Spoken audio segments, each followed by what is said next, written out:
All right. Good morning, everyone. Good morning. Good morning, Heidi. Hear us okay? Good morning, Heidi. Well, that was a spring break for the books, huh? For all the wrong reasons. Thank you all for working so hard and helping us get through this unprecedented time. Go ahead and call the meeting to order at 9:13. Roll call, please. Mr. Crippen, Here. Mrs. Dodd, Mr. Crippen? Yes. Mrs. Dodd,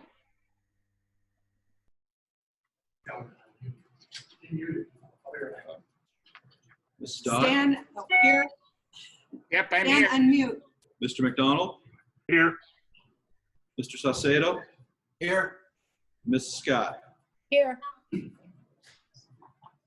you. That brings us to the flag salute. All right, will you rise with me and we say the flag salute, please? Ready, begin. I pledge allegiance To the flag of the United States of America, and and to the republic for which it stands, one one nation, nation, under God, indivisible, with Liberty and justice. and justice for all. motion to approve the agenda.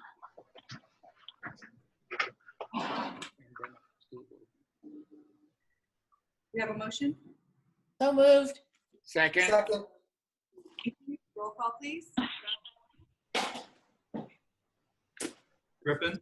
Yes. Dodd? Yeah.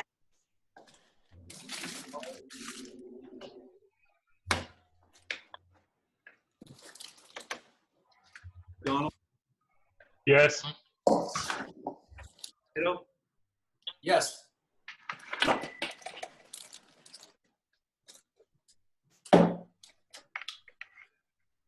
Yes for Mrs. Thank you. Thank you all for getting together this morning for this emergency board meeting. Certainly, as President Dodd mentioned, a different kind of spring break than we all anticipated. And last night's governor's announcement kind of changed a little bit of the direction we were going as well. So I think that said, we all have to understand we have a very fluid situation that we're trying to wade through at the time. But we've put together information systems for the board to be able to hear district operations and instruction, presentations of human resources, the ramifications of this school closure for the board. We've also put an action session to adopt a resolution that gives emergency powers to the district to move through these school closures and take the necessary actions to maintain what normalcy we were able to do. We'll have both MOUs with SEA groups, as well as a third MOU for adoption with our preschool.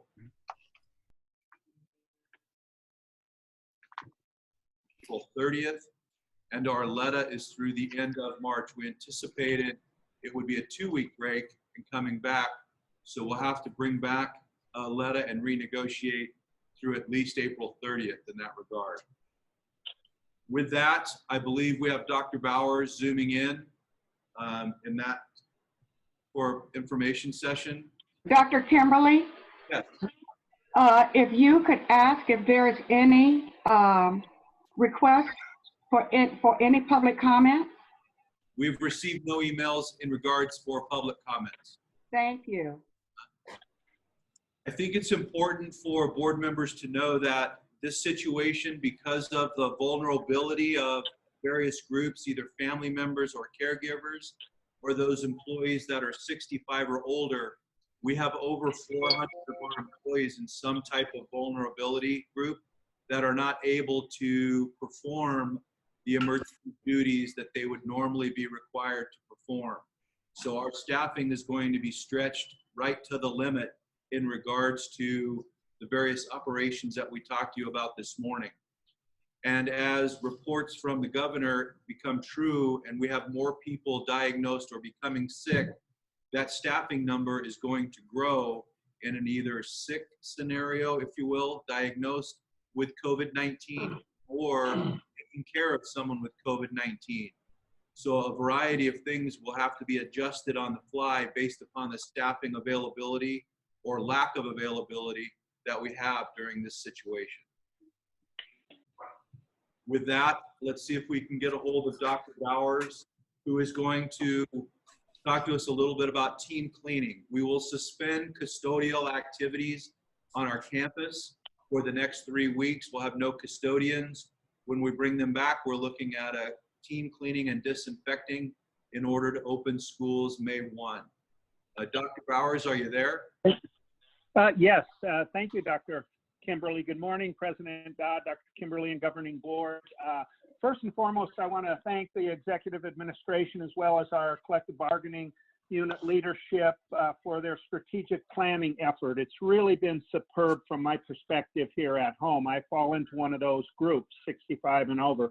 But in these unprecedented times, as you indicated, once it moves from strategic planning, our department heads start to look at it from a tactical and operational perspective. So we spend a lot of time talking at the director and supervisor level to develop a plan under the guides of Dr. Kimberly and the team. I do want to just quickly thank Arlene and the folks with the boots on the ground there. Arlene has done just a superb job reaching out with purchasing, facilities, M&O in my absence. She's just done a fabulous job, as well as Jim, Phil, Francine, JR, and Jean. So having said that, I'll give a brief update as well.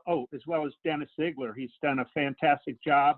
And John Frampton working at home. He's our expert in custodial. So as Doug had indicated, our M&O will be running skeleton crews starting Monday, March 23rd, just to ensure emergency M&O concerns are addressed.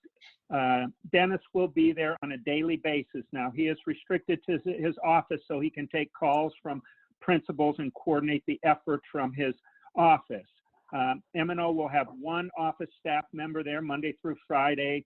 Grounds will be on call, as Doug indicated, and we will be developing schedules that are essential to grounds maintenance. And as you know, it'll be an empirical response again now. It's so unprecedented as we try to develop those tactical and operational plans. You know, we will be just modifying as needed as we learn more through these times. M&O staff, all trades are on call. We will have 2 senior management or senior maintenance workers checking on the sites as needed Monday through Friday, and that's including pools at the high school. We're looking at alternating schedules, 1 team on a Tuesday and Thursday and 1 team on Monday, Wednesday, and Friday. And again, as needed basis, the district will be cut in half or bifurcated. So we'll have 1 team covering half of the district and the other team covering the other half of the district. As Doug had indicated as well, custodian will be on call.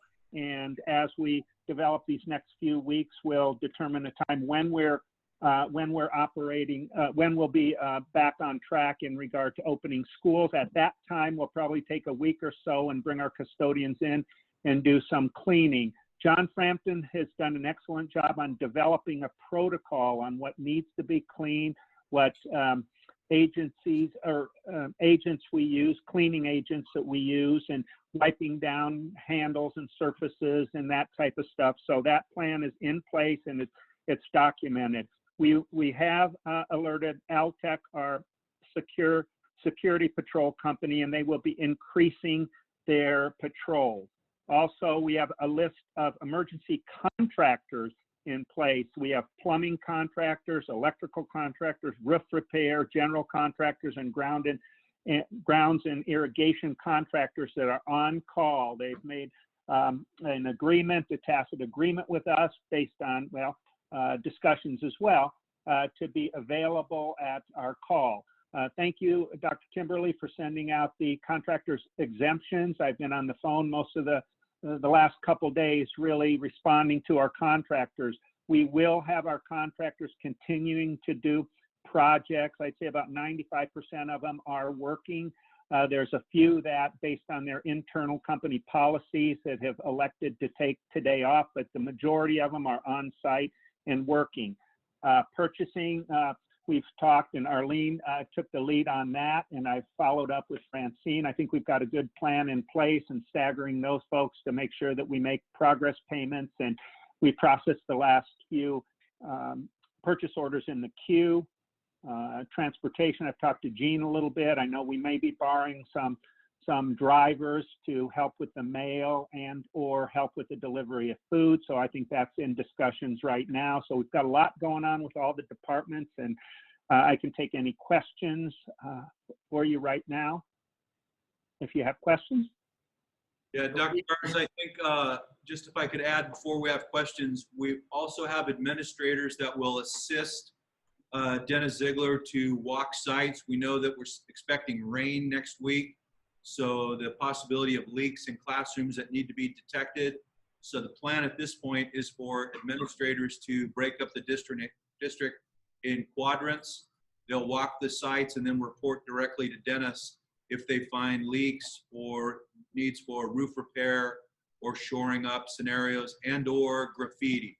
We do anticipate with the closing of our schools that we'll have an increase in graffiti, so we'll be monitoring for that. We've also added security at Lasenio and Elsinore Middle School, which are our two most likely sites historically to be hit by graffiti, so that we have added security watching those two sites for the length of the closure. If there are any questions, Thank you, Dr. Kimberly. we'll try to. And that is imperative that we have people on sites, because as you just mentioned, Dr. Kimberly, that things happen very quickly, and for us to avert any kind of emergency, water leaks, whatever it is, it's imperative that we have people on site walking the sites as much as we can to stay in contact with Dennis and his team. So thank you for that emphasis. That is really important.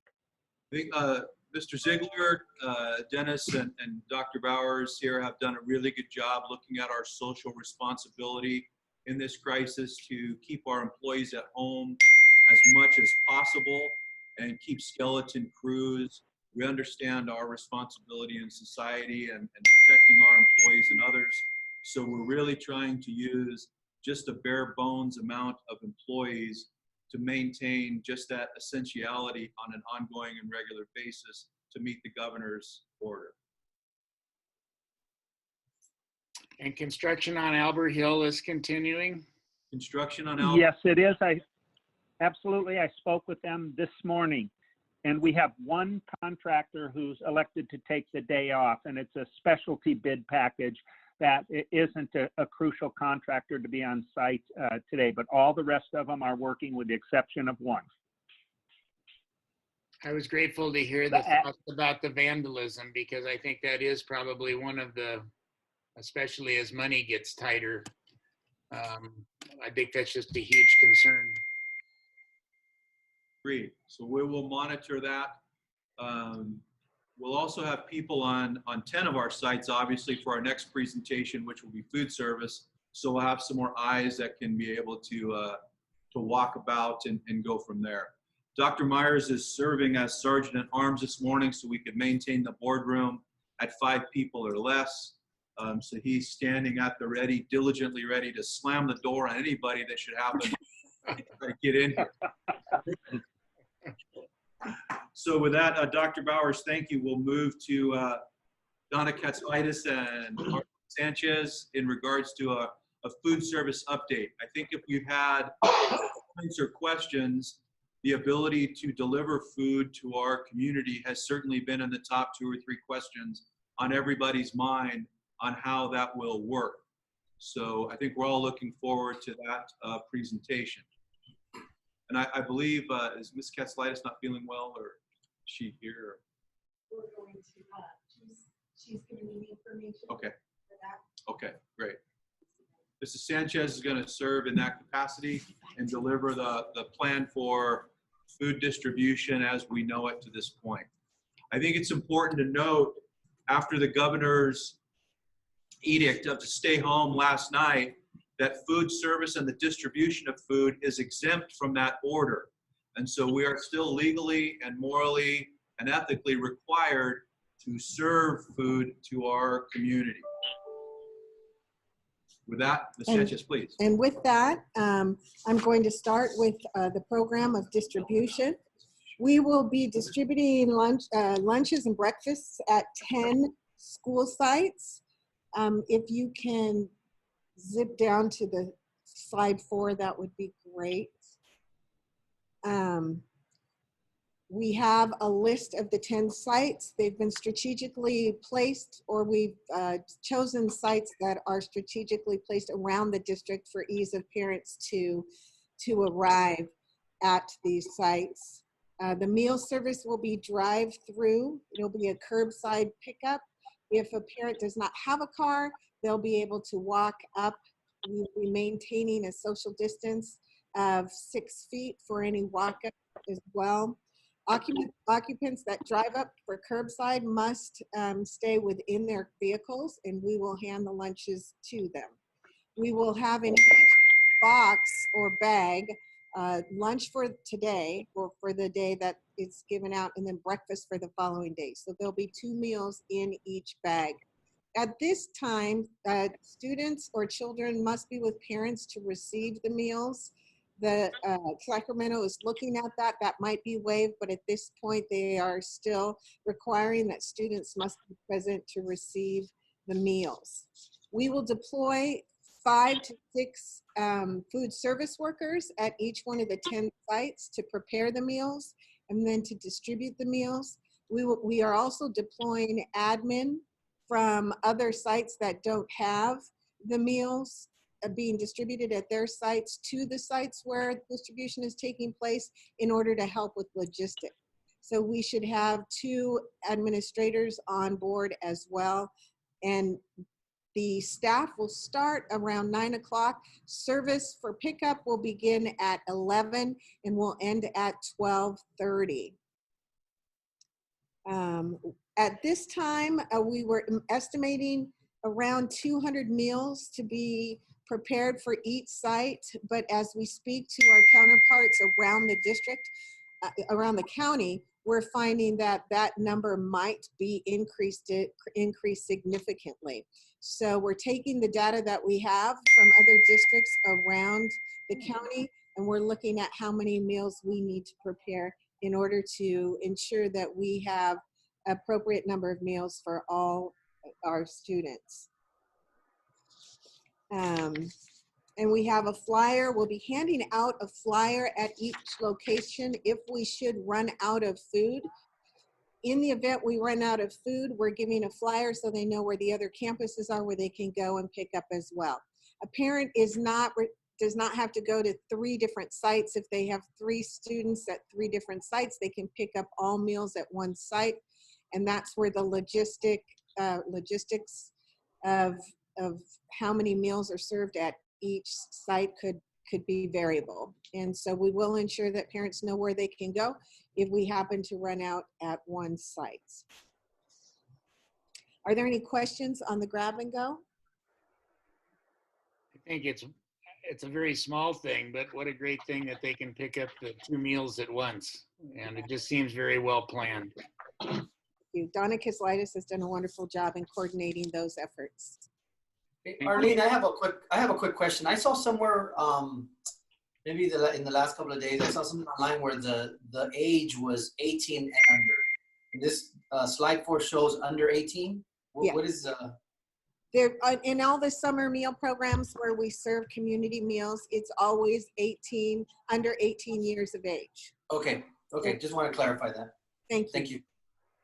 And Mr. Saucedo, we're not looking for IDs in regard to that, just bodies and cars. Okay.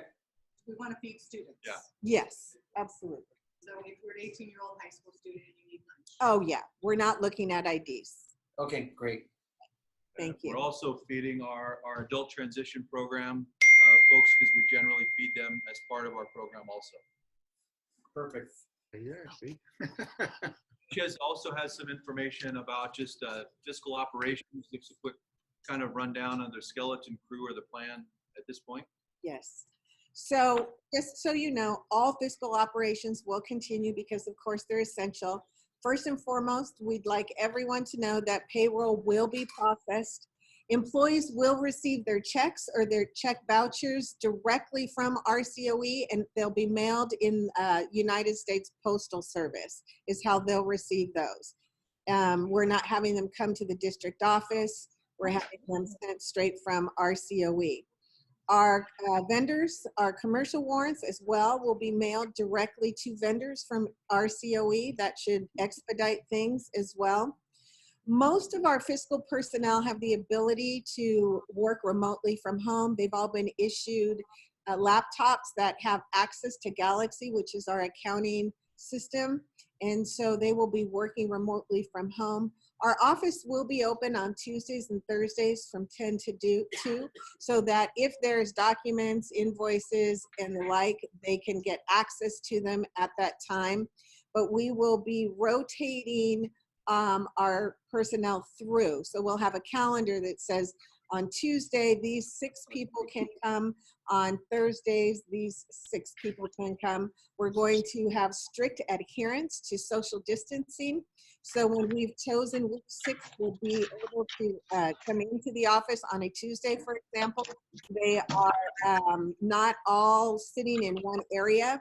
They are in various areas within the building in order to maintain significant social distancing. Substitutes and permanent employees may drop off their timesheets in the foyer of Building B if that needs to happen between those hours as well. And we just got notice this morning that jet mail, due to the announcement last night by the governor, will not be taking place. So we're not receiving anything from jet mail. It'll all come through the United States Postal Service. And so we will have to check our mail regularly. We do receive some revenues from the state that come in through the USPS. And as those come in, we'll still be processing those and ensuring that we have our appropriate cash flow based on that. So operations will continue as always, but most of it will be remote. Are there any questions? Nope. Thank you. Okay, thank you. Thank you, Ms. Sanchez. For our board members, the jet mail is the County Joint Powers Authority mail service. So that was the reference to jet. So that service will be deemed non-essential by the county. That, as this morning, our network is going to be of the utmost importance. So we have a brief network update.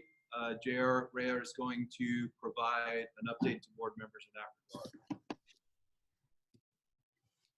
And try to run this meeting at the same time. Yeah, so sorry, so if I come in and off the camera here, I'm just gonna stand over by the speaker. We're trying to get this going over here.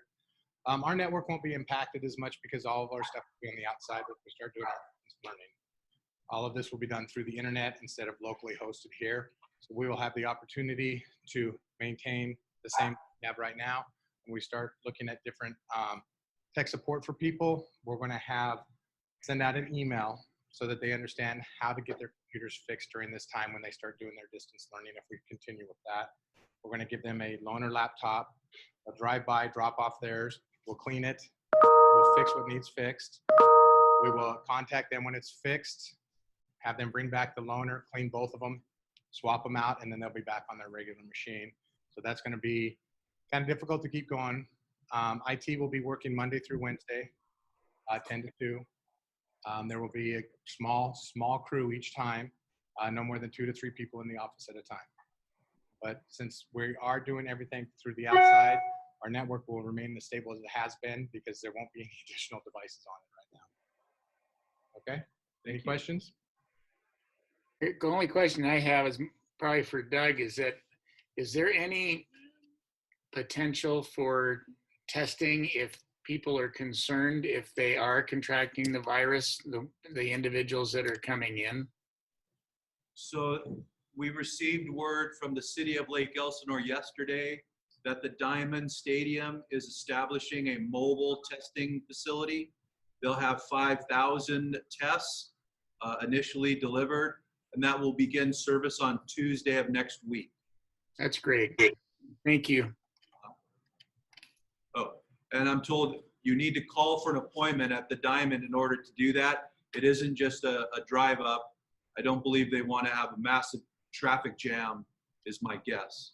Yeah, I just would like to have our employees have that comfort of knowing, okay, I'm all right, kind of a thing. It's just, I think that the testing question in all aspects of society is a very limited quantity as we speak. And they are, as I heard President Trump last night and some, I think Mayor Garcetti, trying to move various testing kits from around the world, literally, to California to increase the number of testing kits that are available. Great.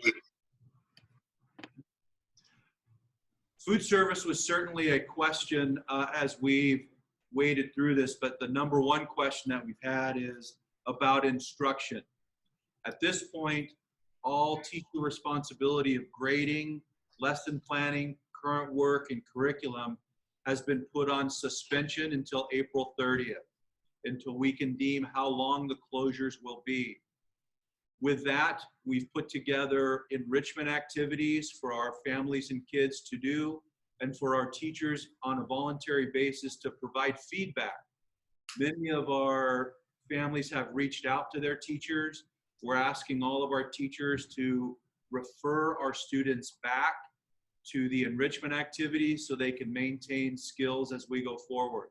It's not meant to replace classroom instruction in any way, shape, or form, but it's certainly meant to stabilize the academic program that we can provide. Until we have more direction from CDE in regards to direct instructional programs and responsibilities and special education services, we need to stay in the enrichment realm of instruction. With that, I'll ask Mr. Mulvaney to come on in and give us an example of that. And I have to say that he's done a yeoman's job with the help of Julie and many people, almost 40 volunteers of teachers and administrators across the district, Tuesday through yesterday afternoon, have been pitching in and rolling up their sleeves and putting this together. And as you'll see, it certainly is not thrown together at all. It's a premium opportunity for kids and families, so much so that other districts have actually inquired if they can use it on our behalf. So with that, we'll try to flag down Mr. Mulvaney, who is out in isolation in between 4 classrooms. I'll do it from here. Hello, everybody. So we were given that task to create a series of resources for our families, and we wanted it to be the high quality that they deserve as they're going through these pretty scary times in some cases for them. And so what we've done is on the district webpage under the department directory, we have a new department now called Enrichment Courses. And so we chose a couple different tools that we already have because the ability for them to log in and access them is pretty easy. So as you can see on your screen here, to access the courses, they're just gonna click one that they're interested in. So I'll go back to kindergarten for a second. And then they'll log in with their LEUSD login credentials. Now, what it will look like from a student view is they're going to come in. We added, for the elementary students, we've added a directions for parents so they can go through and access and understand how to use all of the resources that we have available to them and help them out from there. And then we also just started putting together curriculum for them. So in some cases, if they're going to practice their sight words, then they can practice their sight words here. In other cases, this is just in kindergarten, for example, if we wanted them to get a little bit of instruction using Nearpod, which is another tool that we have, then they'll come in here. This is gonna say test student just because I'm in that test environment. It'll actually say their name when they log in, and then they'll scroll through. These have all, it's important to know that these have all been vetted to go by grade specific, to be standards aligned.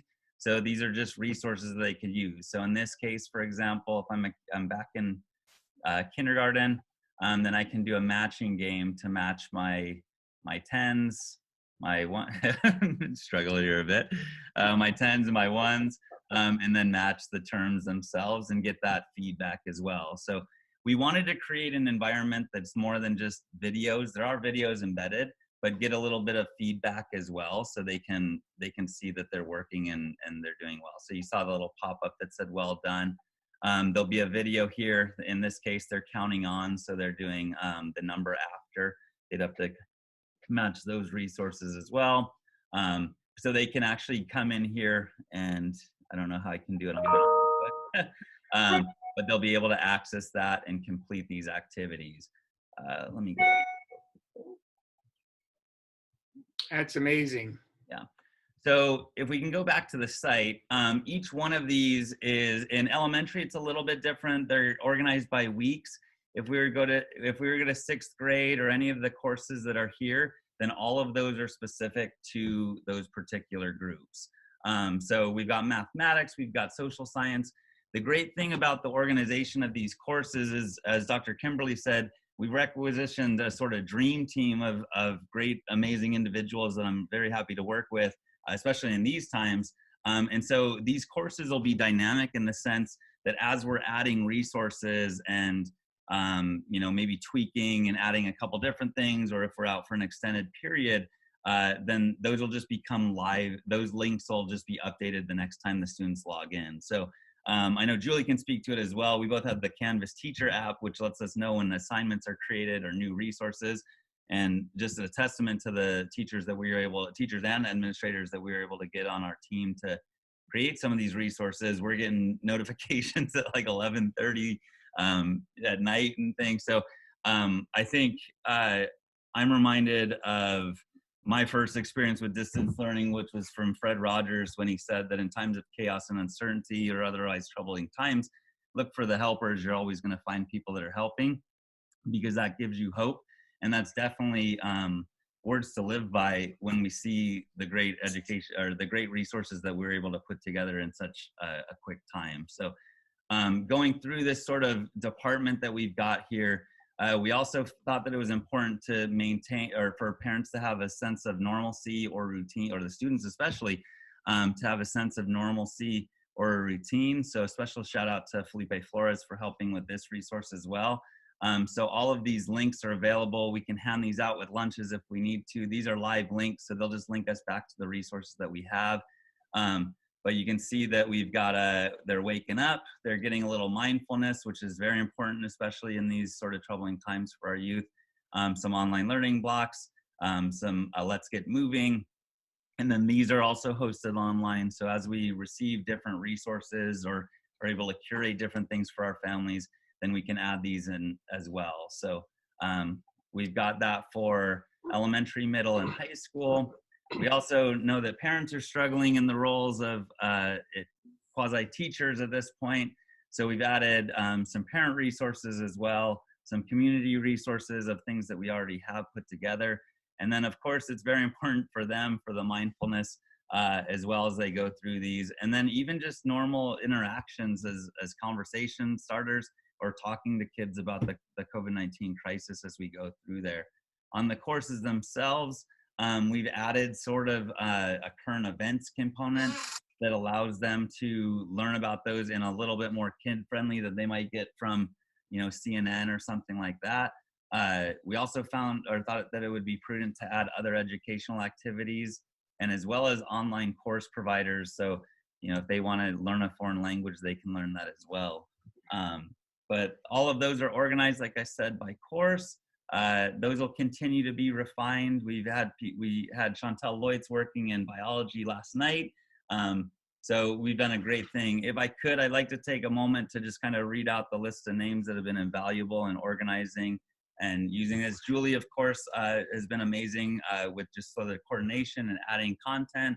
Ahmet Bass-Kent, Amanda Klopp, Amanda Tate, Amanda Von Rosen, Amity Conkright, Amy Patati, Andrew Wanacott, Art McMahon, Brandon Stevens, Chantel Leutz, Christina McIntyre, Claudia Ramirez, Craig Edmonds, Dana Chandler, Desiree Duplessis, Elaine Seiler, Felipe Flores, Greg Cleve, Heather Ruelas, Jacob Brown, JR, Kip Meyer, of course, Leanne Edwards, Mark Dennis, Matthew Kivrizis, Mike Kerber, Peter Hopping, Rita Post, Robin Mulvaney, she was all right, I guess. Shauna Pedretti, Stacey Bush, Steve Clark, Stephen Fitch, and Trenton Tate. And I know that took a long time to read those names, but I think it's important that we held a Zoom meeting yesterday morning to get teachers involved during their spring break. And everybody was, and a number of people that reached out and said, how can I help? Let's do anything that we can to get these resources up and running for kids. We're ready to go for Monday, and it's only going to get better and better based on the awesome contributions that we have from our teachers in our district. So.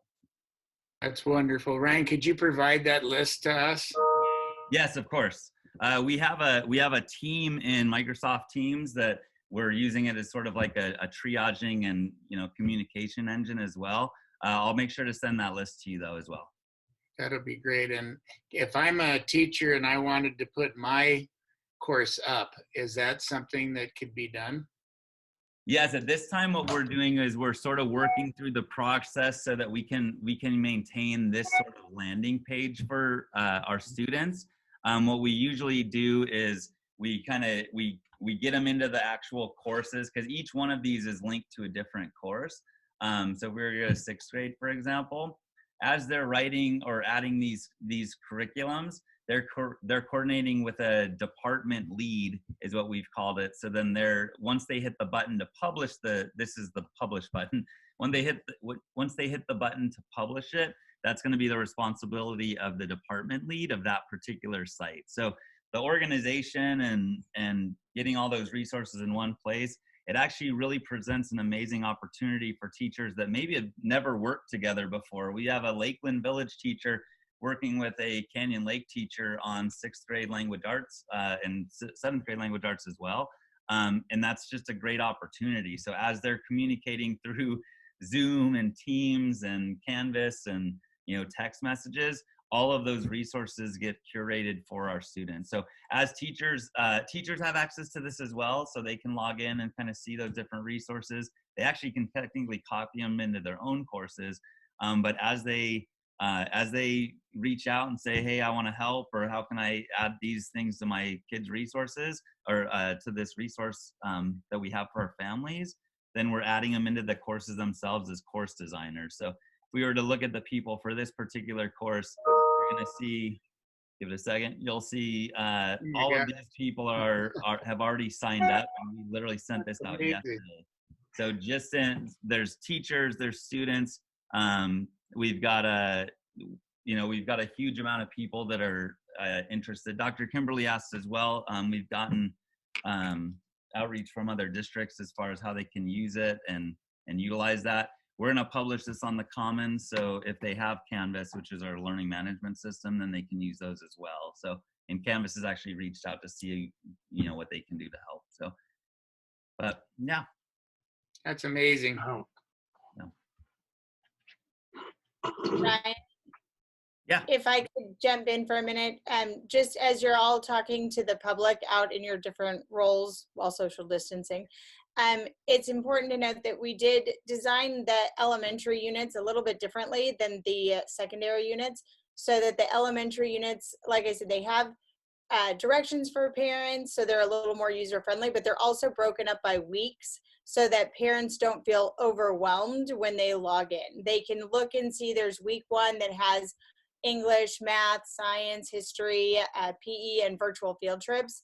But that way they don't feel like they don't know where to start or they don't know what to do. So this gives them the ability to kind of bite off a smaller chunk and say, okay, I can do this with my kids for 1 week and see how it goes, and then progress to the next weeks. Whereas the secondary units are broken down into units that the students are a little more capable of self-pacing and self-navigating. The elementary units, when you talk to other people in the community, they are paced in weeks so that parents can feel like it's a manageable chunk for 1 week. There's silver linings to any crisis, and this is certainly one of them. And what everybody has done is just huge. Yeah, agreed. I really appreciate your efforts, and we kind of changing a culture in a week of how education can be delivered. and I think this will continue to grow and be a part of our district as we go forward. Thank you all very much. Thank you.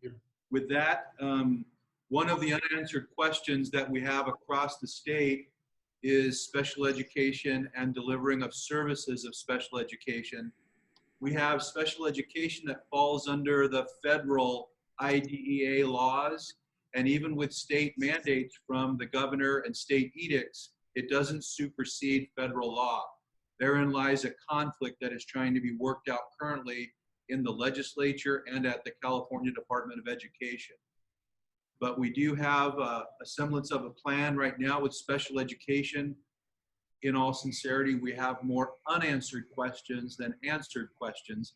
But with that, Mrs. Walter's been working with her team all week, and we'll have her chime in now to give us an update on special education. Good morning, everyone. Morning.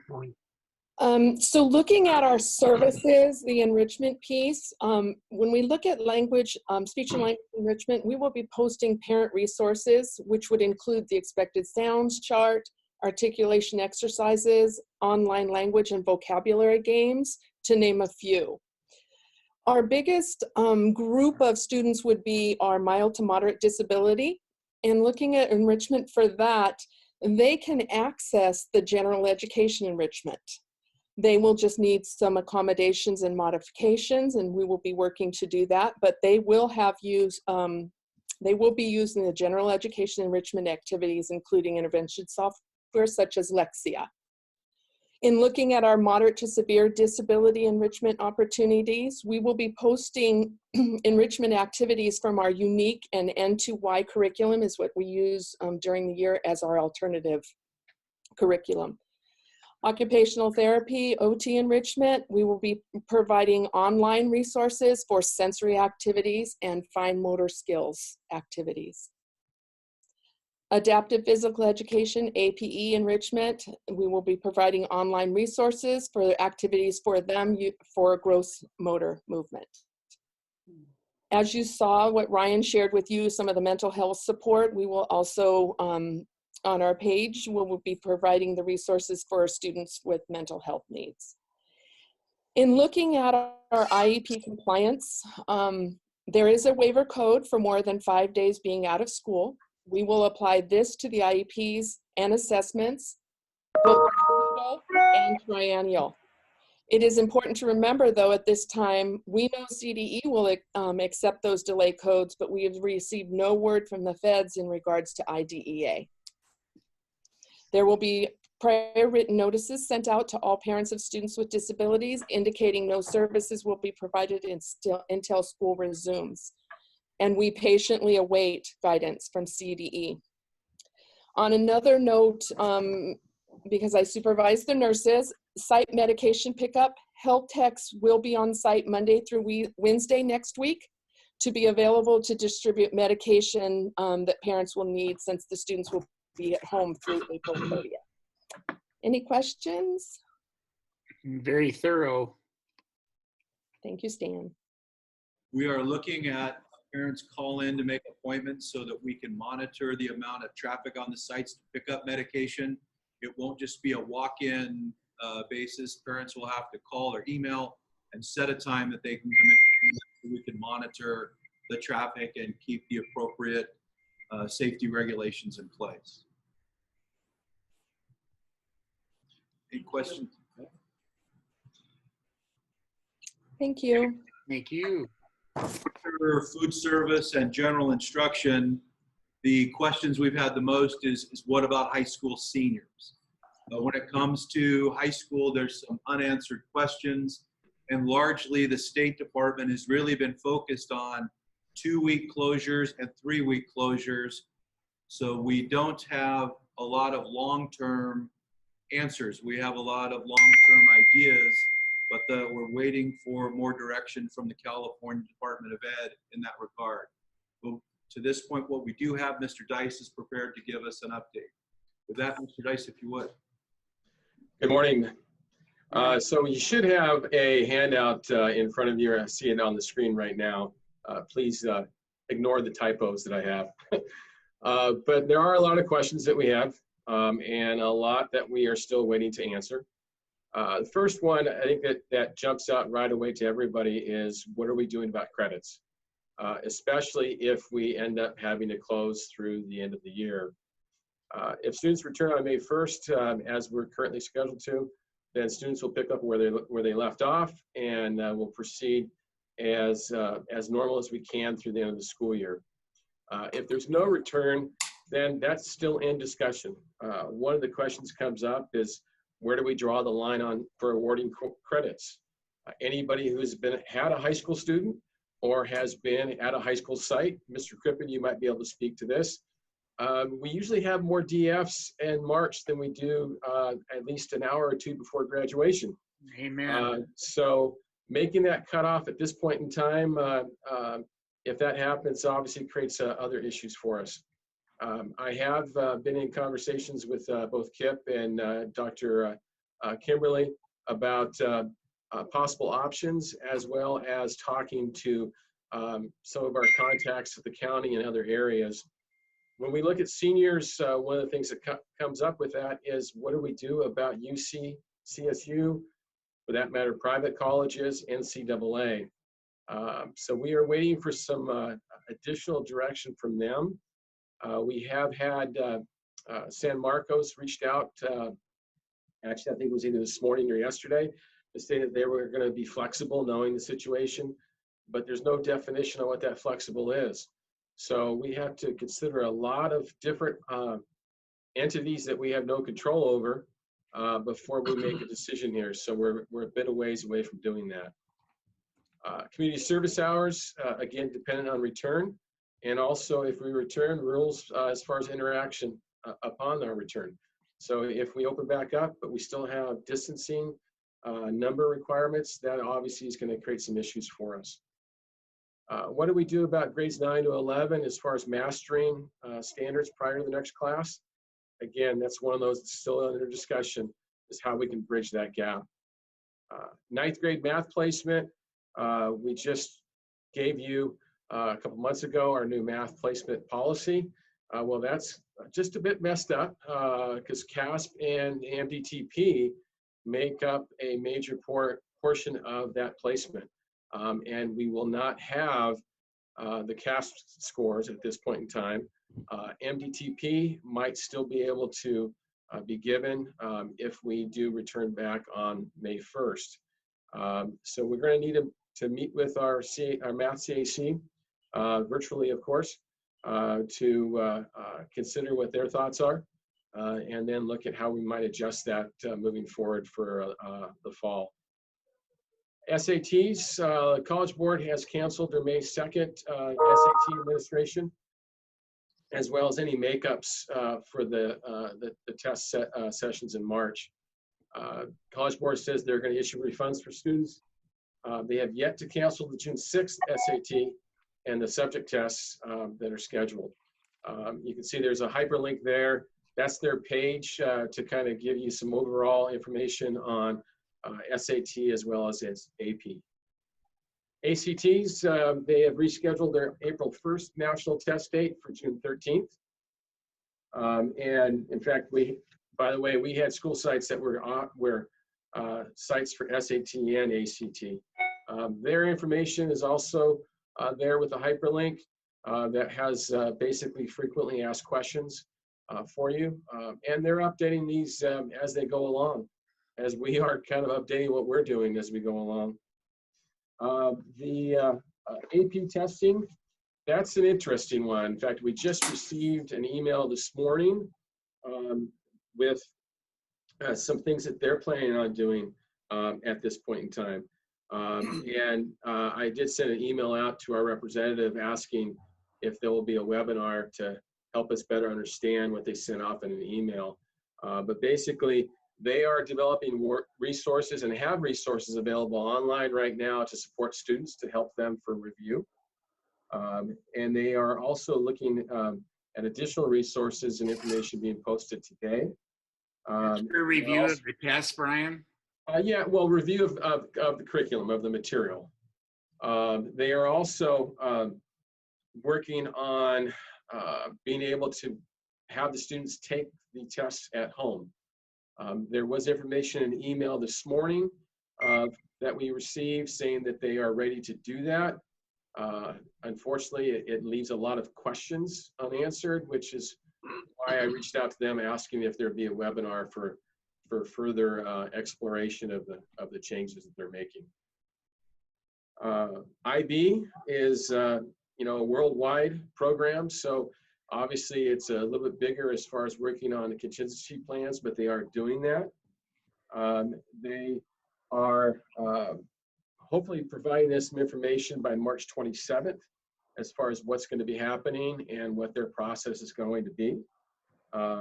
And they're still working on, their May dates that they are planning to give the tests. So, and now IB has a major component of being online. So it might be a little bit easier for them to organize this in a quick manner, but the last we've heard is that they will let us know what's going on by March 27th. And again, there is a web link there for you. MSJC, we have dual enrollment and concurrent enrollment classes going right now. Dual enrollment at Elsinore and Lakeside with English 103 and Music 101. Those teachers are working with the department chairs at MSJC to take their classes online for the rest of the year. I've emailed their administrators to make sure to contact the teachers, to remind them to check in with MSJC and also to offer support, so how we can support them as the kids finish out the MSJC school year. We have concurrent enrollment classes, English 103 at Lakeside and Poli-Sci 101 at Elsinore. Those classes are already online. And so I have also reached out to admin there to develop a plan on how they can support students. Because currently those students are taking the class online, but they have a period of support on site. And where one of our teachers is there to help them organize themselves and keep on pace so they don't fall behind. They don't have access to the curriculum and they can't teach the curriculum, but they can support the students in their, really for many of these students, their first college class and definitely their first college class online. So we've asked them to work together to develop a plan to support those students. Master schedule and course selection, we're about 80 to 90% complete before the break, which means we're somewhere around 10 to 20% left to do as far as the course selection. So the sites will be working on how they want to complete that course selection. That process is still in discussion. I will be working closely with them to develop that. I know Temescal Canyon has already started talking about students being able to go online to complete their course selection, but we'll get them together remotely to share their ideas and develop a process to wrap that up. CTE pathways, every year we have pathways that provide students an opportunity to get industry certifications. That's about once we get back in, if people get back from their breaks, I'll be communicating with our CTE teachers to see where we are and how we could possibly continue to offer those opportunities for our students. Any questions so far on instruction? This handout and the links are all available on the website, on the LEUSD? As soon as I fix my my typos, I'll work with Mark to get those online, yes. Okay. Brian, you talked about AP, and I think I may have gotten AP and IB confused. Is AP still moving ahead with their tests right now? Yes, they're still scheduled to move ahead. They have been working on putting their tests on online so that students can actually take the test from home. Great. That was the one that was the reference to the online test. Okay. Yeah, and they have, in their email this morning, they shared that they have a process in place to keep the test secure since students will be taking it from home, to keep cheating from happening, sharing scores, sharing answers, that type of thing. But there were a lot of questions that I had just reading it. For instance, if you look at that first bullet that's on your screen, for the 1920 exam administration, students can take a 45-minute online exam at home. Those tests were never 45 minutes long. So what exactly does this look like? How have they broken down the test? I just have a lot of questions about just from that first bullet. I did reach out this morning to our contact at College Board asking about a possible webinar to go over this with us. Great, thank you. You bet. Any other questions on instruction? All right, moving forward, activities and athletics. Graduation. As a high school teacher and AP and a principal, this one hits pretty hard, but it's all dependent on the return and possible restrictions to interactions upon our return. I personally want to see what we can do on this avenue or in this situation, because this is just, I mean, this is huge. Stan and parents with high school students, obviously, but Stan, I'm sure you went to a few graduations yourself, and as a teacher, and how important that was for our kids, for our teachers, and for our families. I talked with Doug this morning and just mentioned, you know, the devastation, the absence that so many of the students, you know, not only our grandkids, but, you know, so many others feel at that lack of closure of, you know, whether it's their athletics, whether it's their graduation, whether it's the prom, it's just, there's, you know, I was talking to him and just said that we've not faced anything like this probably since World War II and the Depression. Agreed. We have staff who are suffering at home right now because of the importance of the interaction with their students and seeing the end game, if you will, of all their years in school, and that's that graduation ceremony. I'm not even on a site, and when I started reading the word graduation, I got a little choked up. It's a hard one, and we're going to develop our work together to see what we can develop as we move forward, especially as we get more and more information about a return date. Great. Senior activities. I did reach out to all of our sites, all 5, to ask about senior activities, especially in the month of May. There are some that, a few that will be canceled in April. Things like, I think 2 out of our 3 comprehensive high schools will not have a MORP dance this year. But most of the activities are in May. So obviously those will still be going, assuming we come back May 1. Some of the bigger ones, obviously prom, those are all scheduled in May from what I saw. And again, that's going to be dependent on return and what the restrictions will be upon the return. Senior trips and activities, same thing, all dependent on when we come back. There are some prepaid trips already. Disneyland obviously pops in your head right away. And we, again, that will be dependent on return. It's also going to be dependent on those outside groups like Disneyland. If all of a sudden we get a green light, where are we with those facilities opening up?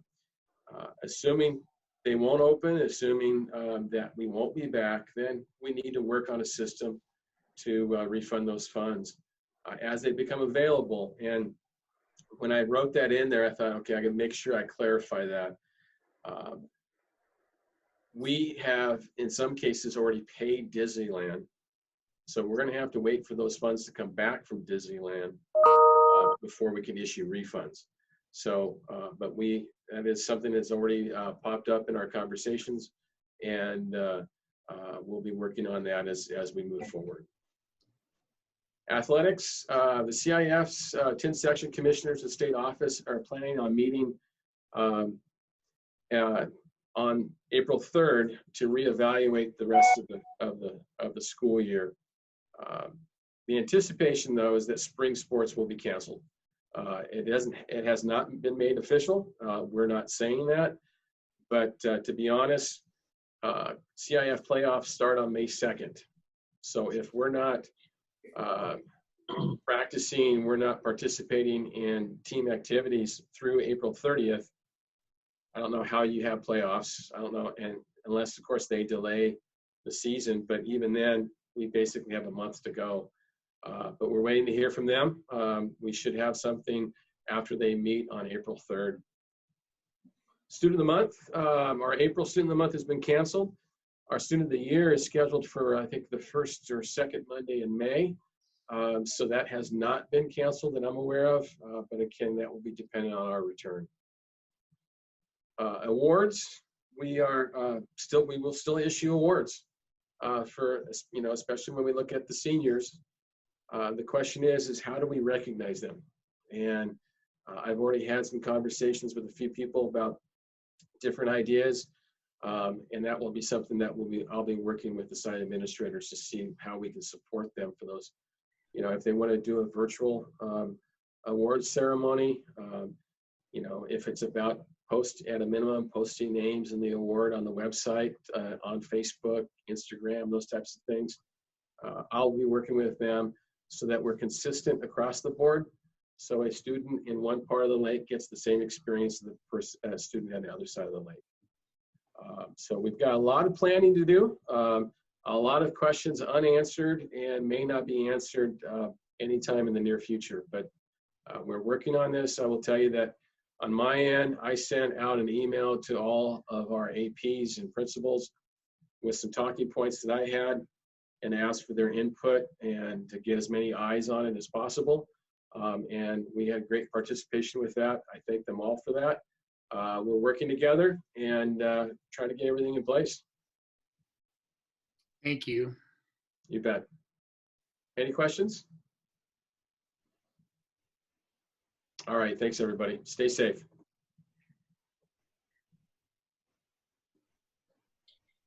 Hi, everyone. So not a lot to say on the subject of assessments because they're pretty much all canceled.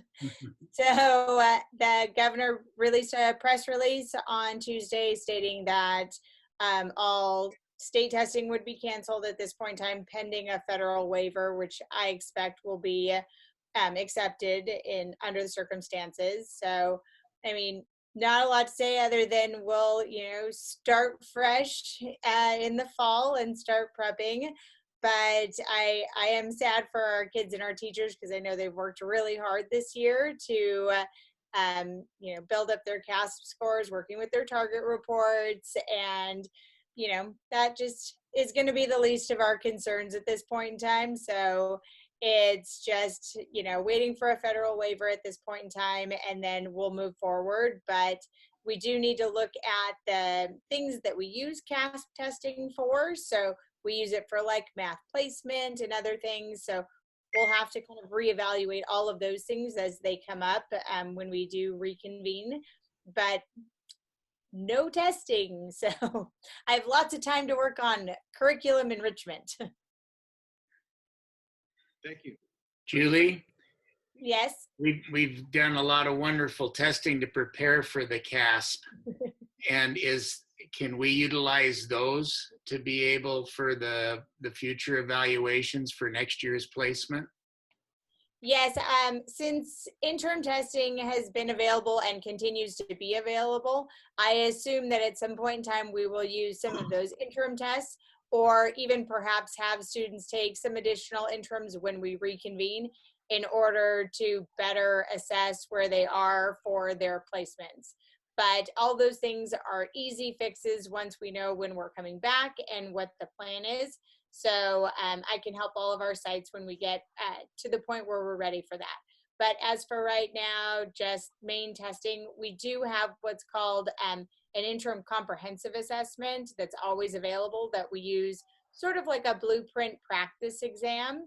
And so we always have that available so that if we have a group of students who, for instance, need to test for a placement for a math class or whatever, we can use those at our discretion here in the district anytime we want to. So that's always something available. That's something I can work with our principals and our teachers with to make sure that everyone's prepared for that. But like I said, you know, that's a bridge we can cross later down the line. Thank you. Any other questions?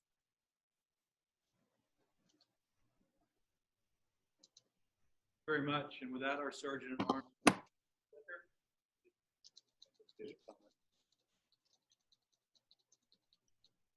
Good afternoon or good morning, everyone. As we look to our summer programs, I think that we have a Word document to share.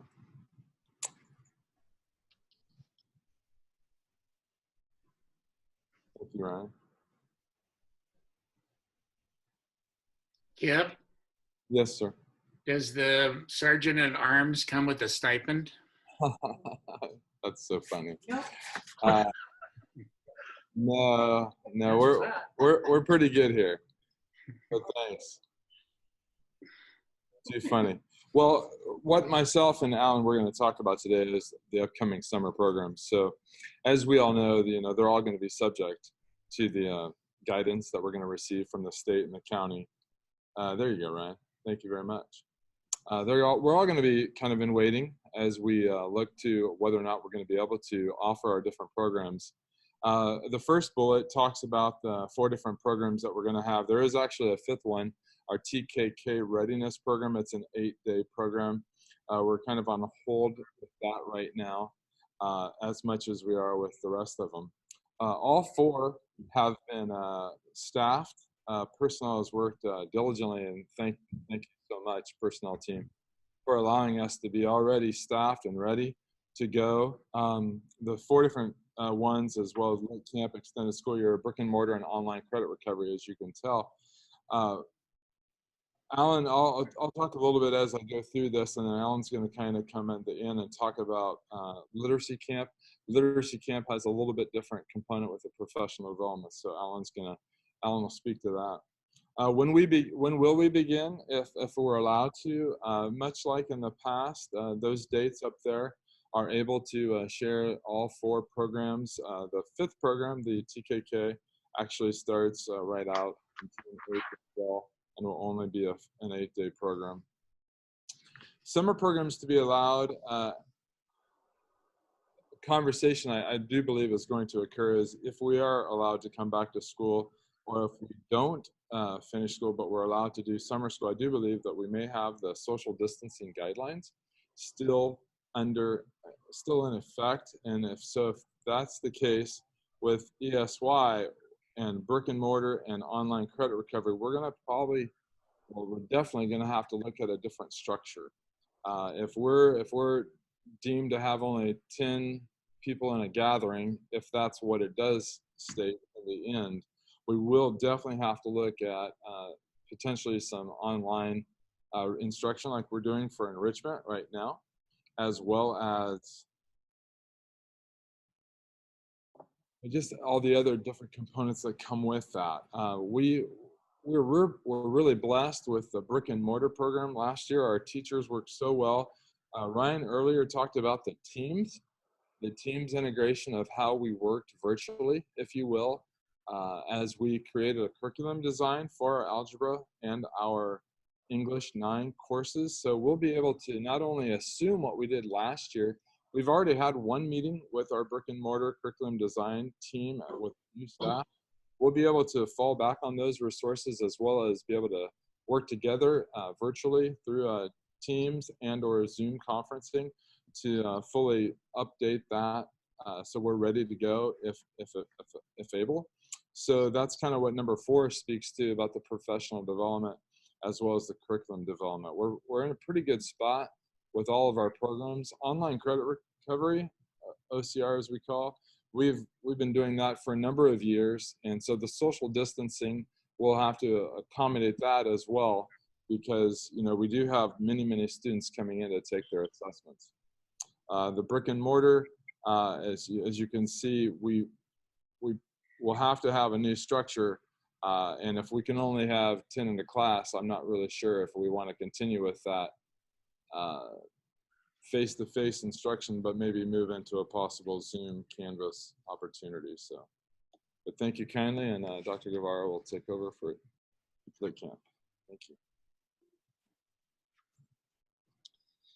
Good morning. Couple things, a little bit more than Lit Camp, but I'll start with Lit Camp. As Kip mentioned, we need to look at maybe a different structure, and because we don't know what's happening where, we're still assuming that Lit Camp will be in place. And I guess in my opinion, it's probably one of the most important things that will help elementary kids this summer, because if they're out of school, especially if we go beyond April 30th, there's going to be so much loss in our kids that having summer literacy available to the kids will be very important for them to at least get something for the next 6 weeks. The only difference is, as Kip talked about social distancing, and we're talking about if that restriction continues with 10 or less. I've come up with an alternative, and I've talked to Arlene about it. It really fits within the budget because we don't go over budget, is really looking at 4 groups and being able to divide the kids differently. So the same number of kids, they still would be in rotations, but the rotations would happen from different rooms. So you'd have 1 teacher in one room and then 3 aides in each of the other rooms, 1 in each room, so that you have 4 adults working with 5 children, 6 children at a time at a table. So then we stay under 10, and then every 20 minutes we still either rotate the adult or rotate the students so that we're still able to continue with camp. So that's one possibility. We have to look at that, but that could be a possibility. Also with, oh, sorry, Stan, were you going to say something? Nope, just moving in. I'm taking Mark Dennis's lead, and I'm everything standing up here. So. Ah, okay. The EL program, needs to continue. The ed code didn't change. We still need to deliver services. Fortunately, we have a web-based program, Imagine Learning. So the students will send out the link to all the kids as part of the enrichment, but also so the EL kids can continue with their program. And it's prescriptive, so it's to each child's account. They're going to continue where they were in school. So it'll be seamless for the student on that perspective, and the parents can be there to help support them. In the world of EES, I just wanted to mention that at Elsinore Elementary School, we're going to have admin in all the sites. That particular site won't have either admin because they have elderly in their homes. So Amet, Phil, and Christiane Pavic will be covering that school and rotating through to support that school in the absence of the administrators from the site. iPad distribution is something else that we were talking about. Ryan, JR, Jason, and I met, and we discussed iPad distribution, and we'll begin the process by doing a needs assessment. On Monday, principals will be asked to send out a survey to their parents to see the need of who doesn't have a device if they have Wi-Fi. We can't provide Wi-Fi, so all we can do is provide them a resource, the possibility of where they can get less expensive Wi-Fi if need be. And then we'll have established a district system that includes the social distancing, the accountability, and how we distribute those by keeping an inventory through technology, keeping our equipment safe, but also being able to distribute it to let the kids have access to this stuff, all of these things that you've already heard today. And finally, the enrollment center will be closed during this district closure. And if parents enroll online, again, with the beauty of being online is that all of our employees who can still work from home and register our kids and push the information through to the sites. The only thing they can't do is hand us a packet because we're going to be closed to the public, but otherwise they can still enroll their child through the portal online. All right, any questions? Sounds great. Alan, the device distribution, that's just limited to iPads, correct? Or are we looking at other? Upon the student need, Mr. Salcedo, at the high school level, we don't have as many iPads as we do MacBooks. Right. And what that need will be. Okay, yeah, that's why I was asking. I was thinking about the high schools as well. Yeah. Thank you. Alan, I have a question. When you were discussing about continuing, I think the literacy program and having 5 or 6 students and then having adults rotate, my understanding, at least at the preschool and childcare level, is that you have to keep the same adult in the same classroom at all times, that you can't rotate, nor can they be mixed with the other classrooms. So I'm sure if they have that for childcare, we'll have those same restrictions. Well, I knew it's true of childcare. I haven't heard it to be true quite yet for the situation that we're in with literacy camp, because it really isn't considered childcare. So That's the only thing I don't know what the restrictions will be. But yes, if that's the case, we would still have to separate the kids in the same way with 4 different rooms, but we would just have the adults stay in the room with the kids and not rotate. Okay, thank you. Heidi, I don't know if this is the time to ask this or if this would come later or if the presentation's coming later, but with English language learners, are there any provisions that we have for them? Yes, Dr. Guevara mentioned we have a web-based program, Imagine Learning, that's individual. Okay. Those students will continue on that program and meet them where their needs are through a web-based delivery. Great, thank you. One of the services that districts have been asked to look at is childcare, which creates a very logistical puzzle. And for us, a real puzzle because of the staffing constraint in our meeting. So Dr. Brands is here to kind of lay out some of the childcare scenarios and logistics that she's been trying to plan this week.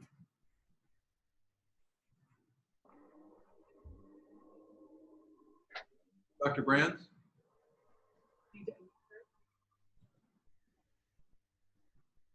Hello, can you hear me? Now we can. Dr. Brands, we're ready when you are, if you can hear us. Okay, I can hear you. Can you hear me now? Yes, I can. Okay, all right, thank you. I'm getting a little feedback.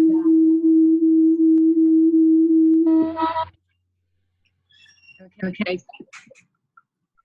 You can turn your volume down. That would help. All right. I'm just going to go through the frequently asked questions that we developed for you. So we created a scenario of what childcare may look like if the board decides to go through with setting up childcare. This is our current scenario. We have childcare for school-aged children from 6:30 to 7:45.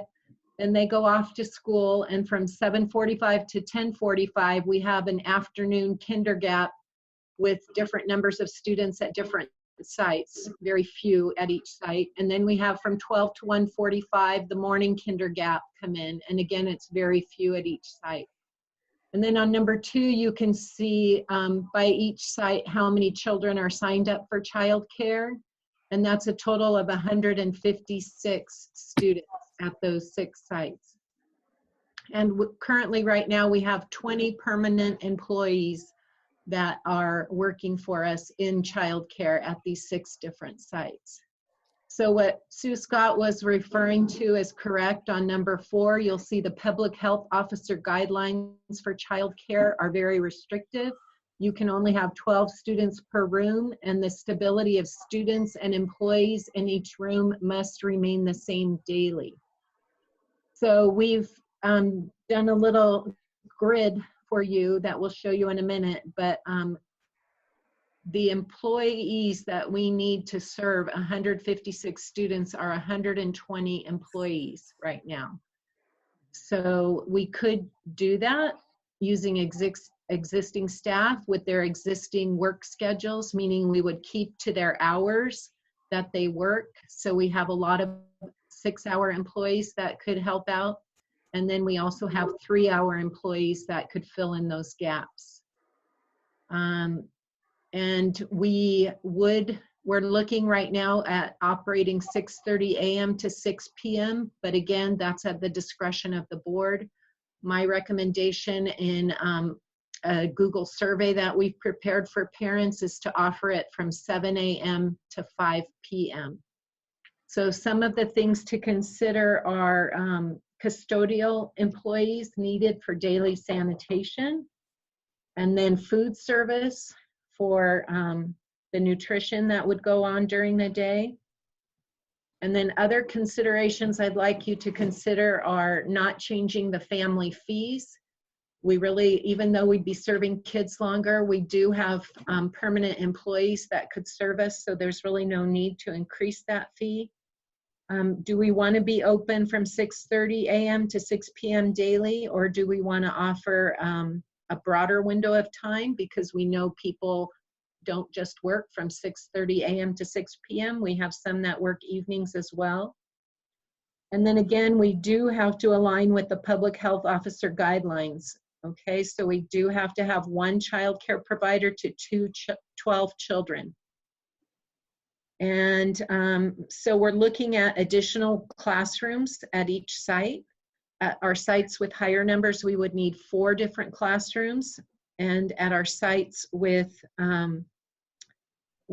lower numbers, we need 2 additional classrooms. And we have not included any costs for food in our child care guidelines either as well. And then our overall recommendation is really to not provide childcare due to the high number of staff needed. And we wouldn't be in alignment with the guidelines. It'd be very difficult to staff. And that, does anybody have any questions? Rita, this is Sue. I would just like to agree with your recommendation because the idea of sheltering in place is to minimize the contacts that we. Did you mute her? I can't hear her. Should I mute me?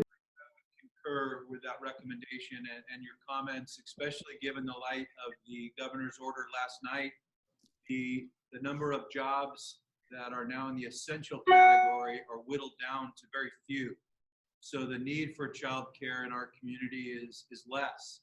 I think we could reevaluate this as we get a little closer to May 1st to see if we continue under this order or not. We could bring that back to the board at that time. All right, thank you. Thank you, Frida. As you can see, we've had a pretty busy spring break for the school closure. There's been a lot of discussion and a lot of planning and a lot of fluidity that changes as we speak. I'd like to thank all of our employee union groups and their leadership for their cooperation as we walk through this scenario together and come out the other side at some point in the future. With that, I turn the meeting back to President Dodd for our action session and questions from board members of any type.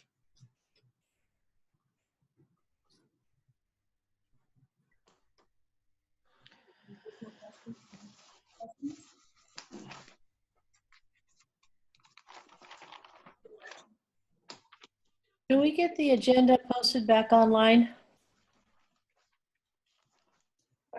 Yeah.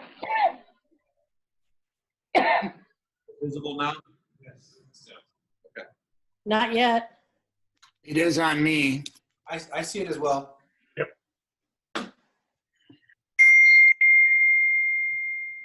I still see Frida's presentation. Strange. Yours might be lagging, Sue, because I see the agenda as well. Well, it says on mine that the host is disabled, the sharing the screen. For some reason, every 5 minutes I'm getting kicked out and having to rejoin. I'm under Eagle Mountain.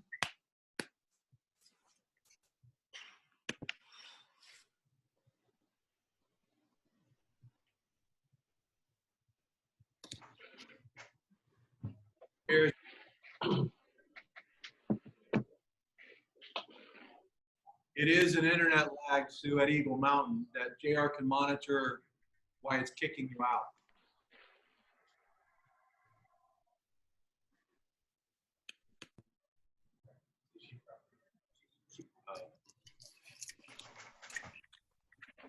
And I keep saying I'm muted by the host. We can hear you now. Okay. Can you see the agenda now? Yes, I can. You can monitor your internet service, and there's a lag in the delay of the internet service on the Eagle Mountain site.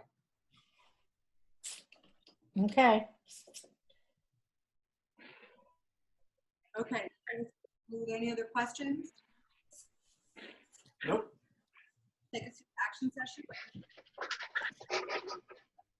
9-3 authorization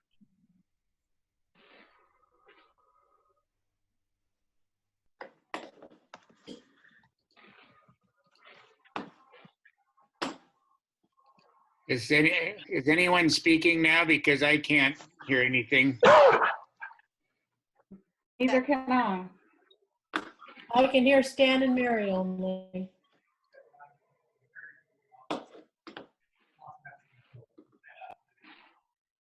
Just 1 second. There we go. Got Doug that time.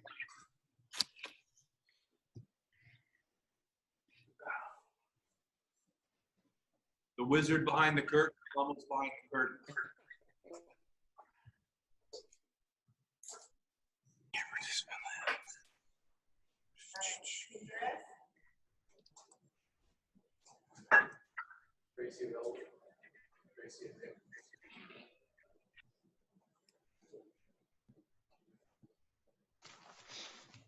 Mary's gone. Did you give control back to I'm me? not gone. There she is. Hi, Mary. Hi. All right, we're back. All right.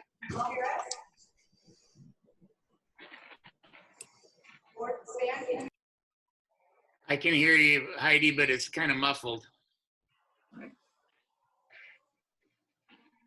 Chris? Yes. Juan? Yes.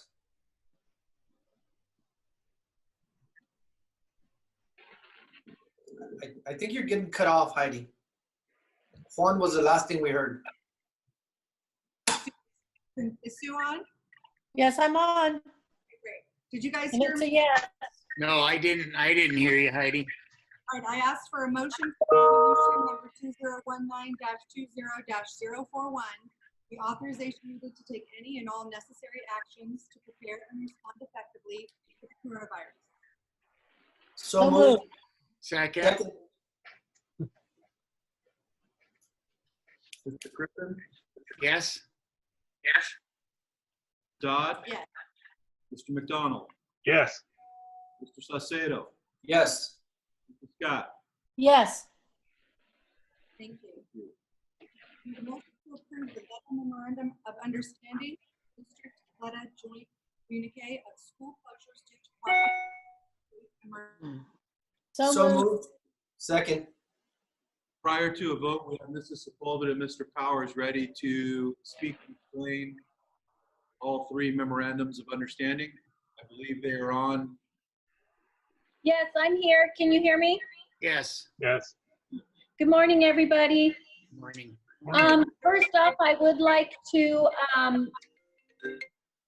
thank everyone that worked this week during spring break to come to agreement for 3 MOUs with each of our bargaining units. Starting off with Letta, we met early Monday morning, and thanks to Bill Kavanaugh's leadership, we did have a full Letta negotiating team present, as well as the DO team, Arlene, Julie Edmonds, Steve Bihar, and Rich. And so we were able to come to an agreement with the Letta MOU. Unfortunately, we were meeting Monday morning. That was prior to the extension of the April 30th closure. So that does mean that Letta and the district negotiating team will reconvene on Friday the 3rd to review what we've already agreed to and to make amendments and revisions now with a longer period of closure. At this time, we have emphasized to all of our certificated employees that they will not suffer loss of pay or benefits. Right now, we are, with the collaboration of Mr. Kavanaugh, also sending out communications to his Letta membership. We are encouraging employees, if they are in contact with parents and students, and referring them to the wonderful resources that our district and staff put together on our website. So we are not encouraging staff to report to school. We are not encouraging staff to be grading and at this point. Now that may change depending on the length of the closure. Does anyone have any questions regarding the Letta MOU? Not so much the MOU. The one request that I've heard from a number of teachers is that there's a desire to use this time for those things they've always wanted to do. For me, it would have been cleaning my room. But, and, you know, is there the ability for people to come in, to work in the room, to do special projects during this opportunity that they have for free time? Thanks, Stan, for that question. And working with Mr. Kavanaugh, we are discouraging teachers from, at this time, to go to the school. We do understand that some teachers may need some things from their classroom. Let's say they didn't take their laptop over spring break, or they need some things that they could set up an appointment with their site administrator so that they can monitor how many employees are on the campus at one time for a very short amount of time of maybe, you know, kind of like a go in, grab, and leave type of a system. So we are expecting that we're going to get those requests, but we're going to try to keep those at a minimum at this time. Great. So just to have them check with their site administrator would be the appropriate course. Correct. Okay, great. Thank you. You're welcome, Stan. Maybe to all board members, as you get those questions, I think we need to elaborate that answer, indicate we have a social responsibility and stay put. If you're not deemed an essential worker by your supervisor or principal, your responsibility is to stay home and not bring things to campus that we're going to have to disinfect or clean, expose yourself or others. Teachers want to meet through Zoom as we are this morning. They have the capability to do that. But in regards to working in their rooms or working in small groups, until we have the state, that is more than discouraged, it's disallowed. Okay, that's good. Good comment. That then, a vote for the MOU would be Mr. Crippen. Yes. Ms. Dodd. Mr. McDonald. Yes. Mr. Saucedo. Yes. Mrs. Scott. Yes. Brings us to E3, President Dodd. I need a motion for the approval of the MOU between the Lake Elsinore Unified School District and CSEA and its Lake Elsinore Chapter 598. Heidi, thank you. And before I turn it over to Mr. Powers, I do need to acknowledge Mr. Powers, having only been in his seat since July, he has really jumped in and not that he had to prove himself, but has really proven himself as the perfect person to be in his seat. So with that, I am going to turn it over to Mr. Powers. Thank you, Tracy. Good morning, everybody. On Tuesday, we reached agreement with CSEA and our that would have. Am I hearing a lot of echo? Is everybody else hearing a lot of echo on this? Yeah. Turn your volume down, Nick. Okay, how's that? Hold on. Got it. Maybe Tracy, turn yours down a little bit. My volume is all the way down. Okay, I think that's better. Can you hear us, Powers? Okay, I think that might do it there. Is that better, everybody? Yes. Yeah.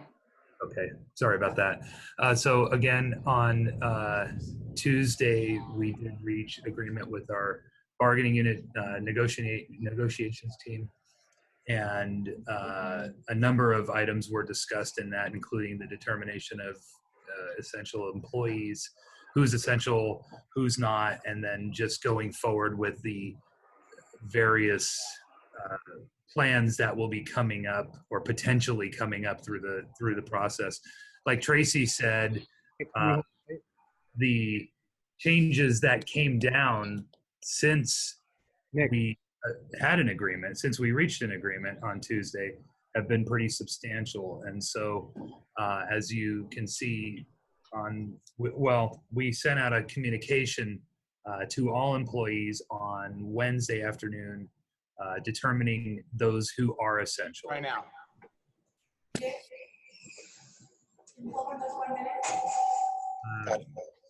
Yeah, no, we're good now. I'm going to move my location. Sorry about this, everybody. Because that might be. We got an echo from you, JR. I don't know if that everybody else got it, but I did.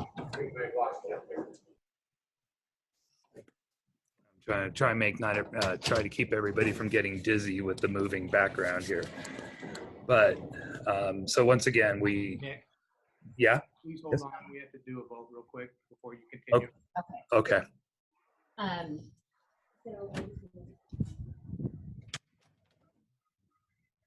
Can you hear us now, Nick? I can. Nick? I can hear you. Hold on 1 second. I asked for a motion, so we need a Oh, motion. okay. So moved. Second.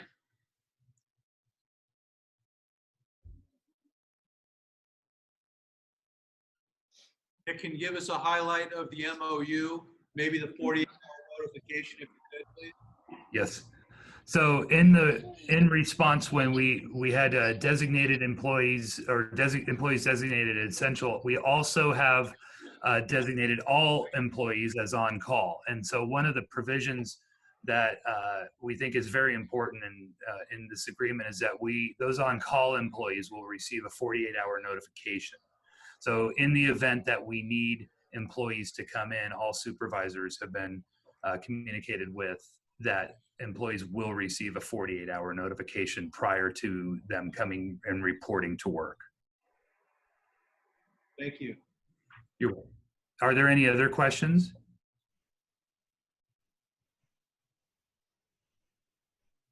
I guess I have one. Does that even state in case of an emergency type of thing, there would need to be 48 hours, or does emergency oversee that? Yeah, emergency would supersede that if it was a genuine emergency. We're looking at, it was very difficult given the original closure was 2 weeks. When it was extended to April 30th, it's very difficult to determine what employees in a classified service would not be essential for a portion of those, what essence is 7 weeks. Mm-hmm. That's why the 48-hour notice for the vast majority of our employees. Great. Thank you. Thank you, Stan. Any other questions? Mr. Crippen? Yes. Mrs. Dodd? Yes. Mr. McDonald? Yes. Mr. Saucedo? Yes. Mrs. Scott? Yes. That brings us to E4. I need a motion for approval of the MOU between LEUSD and the CSEA, and it's Lake Elsinore Chapter 598. So moved. Second. Good morning again.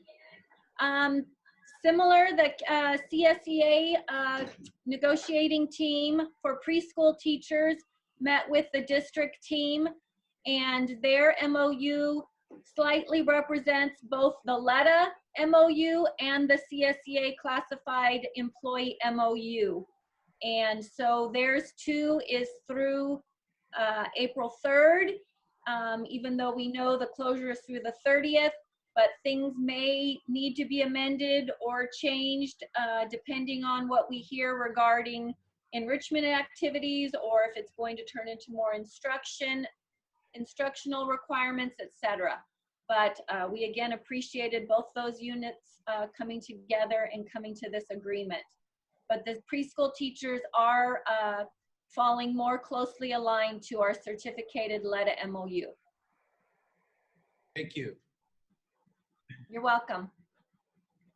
Mr. Crippen? Yes. Mrs. Dodd? Yes. Mr. McDonald? Yes. Mr. Saucedo? Yes. Mrs. Scott? Yes.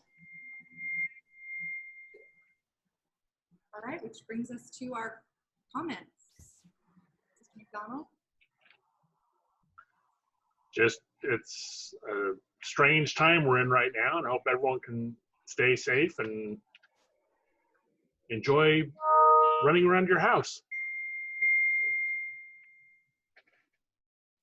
All right. Mr. Saucedo? Just want to say thank you to everyone. I know it's crazy times right now. I just want to thank everybody for their hard work and making this happen. I know there's a lot of questions that parents have, and I had a lot of questions, but thanks to this team, I was able to get, I think, just about everything answered that I needed to. There's still a lot of unanswered stuff that we can't control, but again, thank you for everybody's hard work in getting to this point. Yes. Thank you. Mrs. Scott? Yeah, I'd like to thank everyone for their hard work. And I know that because of the closure, it's causing a lot of disappointment in our students and our families. But we all must keep in perspective that lives are more important.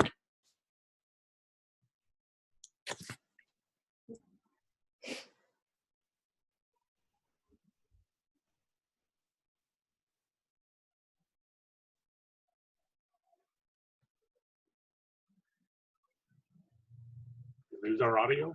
Did anybody talking? This you, Stan. Is it my turn? You know, I would never be mute. Without a doubt, these times are unprecedented. And I mean, I have my first pandemic in 67 years. And I have to acknowledge that I've been moved to tears during this meeting in the respect of how through crisis, people really take the higher road. And I'm grateful to the unions. I'm grateful to the district. I'm grateful to all of the people who have just jumped right in and chosen to make good out of a difficult situation. And I think it's important to understand too, and to realize that all of this happened in a matter of days. And I can't thank everyone enough for all that you've done. And not only haven't just bailed the boat, you've put it afloat with some amazing material and just plans. And I am very grateful to all of the leaders, and especially Dr. Kimberly, for all that has been done in orchestrating this. And it really is a symphony of education. It needs to be led, but everybody needs to participate, and everybody has, and I'm so grateful. You. Yes, and I will. I also wanted to say, Dr. Kimberly, thank you so much for your dedication and your great commitment. He was emailing me at 3:36 this morning, I think. I don't know if he hadn't gone to bed yet or if he was waking up, but I know you and your team are working round the clock to help us get back on track and continue our great plans for everyone. So we thoroughly appreciate that. I reviewed a lot of the online enrichment classes, and I think it looks wonderful, and it's exactly what our families and students have been asking for. Exactly what we need to keep us busy and keep our minds occupied and active. And I, as a mom of a senior, I get a lot of phone calls, and obviously this is top of mind for me too. And just rest assured, we're just going to have to see how things shake out.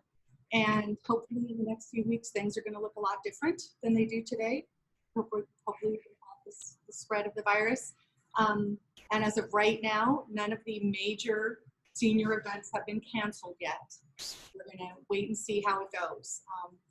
And it's our job as families and communities to celebrate all the great things our seniors have done and the accomplishments, their accomplishments. So we'll find creative ways.